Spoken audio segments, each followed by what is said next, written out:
शून्यागार ही जी concept आहे किंवा शून्यागारमध्ये ध्यान करावं त्याची जी सुरुवात आहे खऱ्या अर्थाने विवेकने सुरू केलं. विवेकने ऑर्गनाईज केलं टॅलेंटच्या माध्यमातून आणि डिसिजन घेतला. मी लगेच त्यावेळेला बोललो की यस आपण शून्यागार सुरू करूया. आजचं हे आपलं 11वं सेशन आहे आणि ह्या सेशनमध्ये प्रत्येक वेळेला काहीतरी नवीन नवीन गोष्टी आपल्यासमोर येत असतात. नवीन धम्म आपल्यासमोर उजागर होत असतो.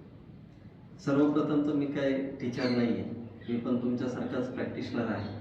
फरक एवढाच आहे की जे कळालं ते प्रत्येकापर्यंत पोहोचावं. आणि सामूहिक ध्यानाचा एक फायदा आहे की आपल्याला एकमेकांना प्रेरणा मिळते, एकमेकांचं ध्यान प्रबळ होण्यासाठी आपल्याला मदत मिळते. म्हणून शून्यागाराची सुरुवात करण्यात आली. दुसरं, शून्यागार का लेणीच्याच सहवासात का? कारण लेणी जी बनलेली आहे ती लेणीचा उद्देश आहे की ते स्वधर्म अभ्यासाचं केंद्र होतं. नाही तर भिक्खू राहायचे, भिक्खू ध्यान करायचे, भिक्खू धर्माचा अभ्यास करायचे आणि हे उपासकांना देखील प्रेरणा स्रोत होतं धम्ममार्गावरती येण्यासाठी.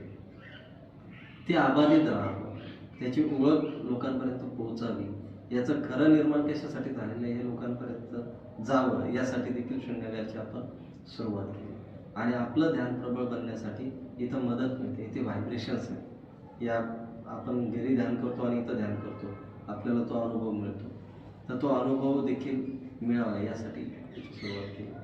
निश्चितच जेव्हाही सेशन होतं आणि तुम्ही सर्वजण जेव्हा येतात तेव्हा मला देखील मदत मिळते, माझं देखील ध्यान प्रबळ होण्यासाठी मदत मिळत असते.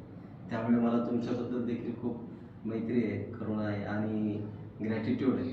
असंच आपण सर्वांनी मिळून सामूहिक ध्यान केलं पाहिजे, एकत्र आलं पाहिजे.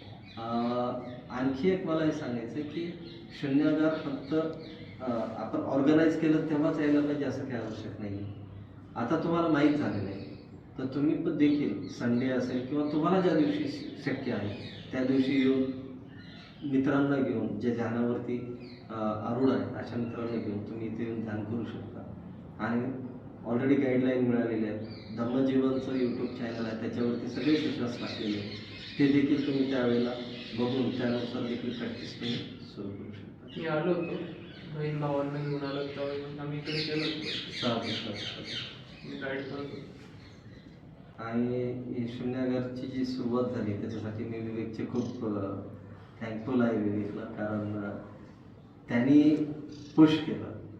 असं म्हणतात गुरुजी पण त्यांच्या एका डिस्कोर्समध्ये की धम्म मजबूत करण्यासाठी किंवा बौद्ध शासन मजबूत करण्यासाठी काही गोष्टींची गरज आहे. त्याच्यामध्ये टीचरची आवश्यकता आहे जो विनयाचं पालन करणारा असेल, बरोबर आहे. दुसरं, टीचर अवेलेबल आहे परंतु उपासकच नाही, शिकणारा वर्गच नाही, तर काय उपयोग नाही. शिकणारा वर्ग आहे, टीचर आहे, पण स्थानच नाही, बसण्यासाठी व्यवस्थाच नाही, तरीसुद्धा काही उपयोग नाही. तर ही सगळी लोक महत्त्वाची असतात. स्थान निर्माण करणारी, सगळ्या फॅसिलिटीज अवेलेबल करून देणारा उपासकांचा संघ, शिकण्यासाठी आलेला उपासकांचा संघ आणि शिकवणारा टीचर किंवा भिक्खूंचा संघ हा असणं फार गरजेचं आहे. तर ते जर असेल तरच शासन मजबूत होऊ शकतं, धर्म प्रबळ होऊ शकतं. आजचा भाऊ मी ताई आहे त्यांनी खूप छान प्रकारे ध्यान केलं, मी बघत होतो. आणि वॉकिंग मेडिटेशन पण खूप छान केलं तुम्ही. तर माझी खूप इच्छा आहे म्हणजे करण्याची आणि यांचा खूप सपोर्ट आहे. म्हणजे मी थोडीशी इकडे तिकडे झाली का हे मला पुन्हा जागा आणतात, नाही चल मेडिटेशन करू, चल चल, म्हणजे मला कामातून वेळ काढून देतात. आयुष्य चालूच आहे ना, चालूच आहे.